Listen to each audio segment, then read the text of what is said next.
মাত্র 30 টাকায় কিভাবে বাংলাদেশের কমলা রাজ্য থেকে ঘুরে আসলাম, আনলিমিটেড কমলা খেয়ে আসলাম এবং নিয়েও আসলাম। এই জায়গার লোকেশন আজকে আপনাদের সাথে শেয়ার করব। ঢাকার খুব কাছে গাজীপুরে যে এত সুন্দর একটা কমলা বাগান রয়েছে সেটা কিন্তু অনেকেই জানে। বাগান ভর্তি এত কমলা আপনারা দেখে পাগলই হয়ে যাবেন। গাজীপুর চৌরাস্তা থেকে ঢাকা ময়মনসিংহ রোড দিয়ে প্রথমে মাওনা চৌরাস্তা চলে যেতে হবে। চৌরাস্তা থেকে একটু এগিয়ে এমসি বাজার গিয়ে হাতের ডান শিশুপল্লী রোড দিয়ে সোজা আপনারা চলে যেতে পারবেন আপনাদের সেই কাঙ্ক্ষিত কমলা বাগান। এখানে আসলে আপনারা একটা সাইনবোর্ড দেখতে পারবেন, Tawakkalna fruits and agro limited. যারা এখানে বাইক দিয়ে আসবেন তাদের জন্য কিন্তু পার্কিং এর একটা সুন্দর ব্যবস্থা। প্রথমে দেখে কিন্তু বোঝার কোনো উপায় নাই এটার ভিতরে যে এত সুন্দর একটা কমলা বাগান আছে। এই গ্রামের আশেপাশের পরিবেশ কিন্তু আপনাকে কমলা বাগানের মতোই মুগ্ধ করবে। এটাই হচ্ছে সেই গেট যেখান দিয়ে আমরা কমলা বাগানে প্রবেশ করব।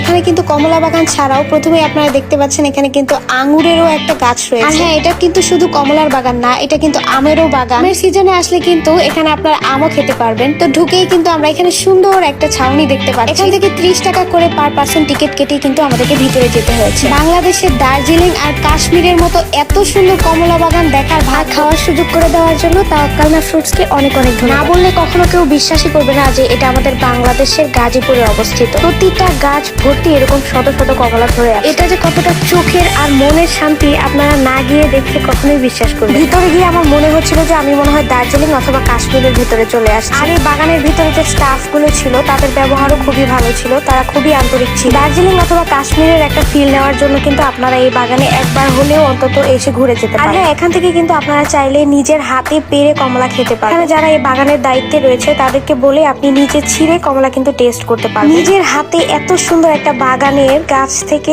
নিজের হাতে পেরে কমলা খাওয়ার কিন্তু অনুভূতিটাই অন্য। আমরা যেহেতু শুক্রবার বিকালে গিয়েছিলাম, তো ওখানে গিয়ে আমরা একটু ভিড় দেখতে পেয়েছিলাম। এছাড়াও অনেক চ্যানেলের সাংবাদিকরা সেখানে উপস্থিত। বাগানে এসে আমাদের কিরকম অনুভূতি তারা জানতে চাইলো, তো আমরাও কিছু বললাম। জীবনের প্রথম কোনো জায়গায় এরকম করে ইন্টারভিউ দিই, ভালোই হলো। কমলা বাগানে গিয়ে কমলা খাওয়ার এক্সপিরিয়েন্স নেওয়ার সাথে সাথে কিন্তু ফার্স্ট টাইম টিভিতে ইন্টারভিউ দেওয়ার এক্সপিরিয়েন্সটাও হয়েছে। আর হ্যাঁ, এই বাগান থেকে কিন্তু আপনারা কমলা কিনেও নিয়ে আসতে পারবেন। বাগানের স্টাফদের সাথে কথা বলে তাদের নির্ধারিত মূল্য পরিশোধ করে কিন্তু আপনারা নিয়ে আসতে পারবেন আপনাদের যত কেজি। আমিও কিন্তু আমার নিজের হাতে কমলা কেটে নিয়ে টেস্ট করেছি এবং নিয়ে এসেছি। আর টেস্টের কথা যদি বলেন, আমি এখন যেই কমলাটা পারছি এটার টেস্ট মাশাআল্লাহ অনেক ভালো। মিষ্টি আর রসালো ছিল কমলাগুলো, মাশাআল্লাহ বলার বাইরে। একদম গাছ থেকে নিজের হাতে কমলা পেরে খাওয়ার যে একটা ফিলিংস ছিল সেটা একদমই অসাধারণ। বাংলাদেশে যে এত উচ্চ ফলনশীল আর এত সুস্বাদু কমলার চাষ হয় সেটা না দেখলে আর না খেলে অনেকেই বিশ্বাস করবে না। এছাড়াও কিন্তু আরেকটা সুবিধা আপনারা এখানে পেয়ে যাবেন, কমলার চারা কিন্তু এখান থেকে আপনারা কিনেও নিয়ে আসেন। যারা ছাদ বাগান করতে ইচ্ছুক তারা কিন্তু এখান থেকে কমলার চারা কিনে নিয়ে ছাদ বাগান